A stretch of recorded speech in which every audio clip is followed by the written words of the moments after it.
Et ce 17 mai est une date symbolique pour la Polynésie et particulièrement pour le Tavini Hwir Atira.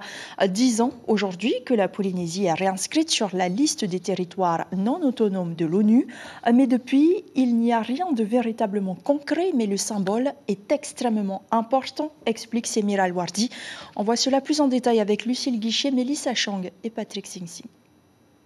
17 mai 2013, le Tavini réinscrit la Polynésie sur la liste des territoires non autonomes de l'ONU. Pendant ce temps à Tahiti, la majorité bascule une nouvelle fois et les indépendantistes perdent le pouvoir. Parce que maintenant, il faut commencer à s'habituer à appeler notre pays Mahuinui.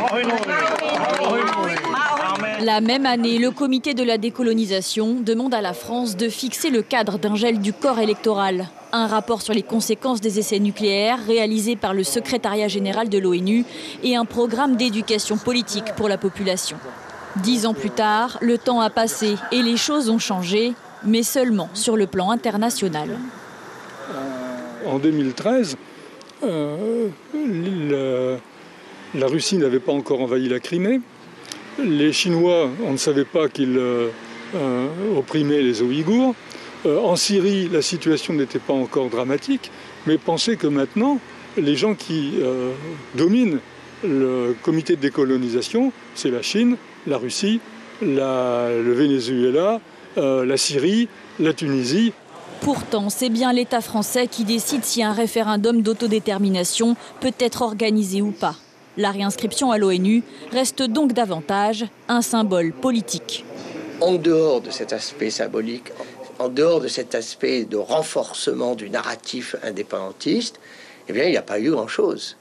Puisque sur le plan pratique, eh bien, les indépendantistes se présentent tous les mois d'octobre. La France n'est pas présente à cette réunion-là.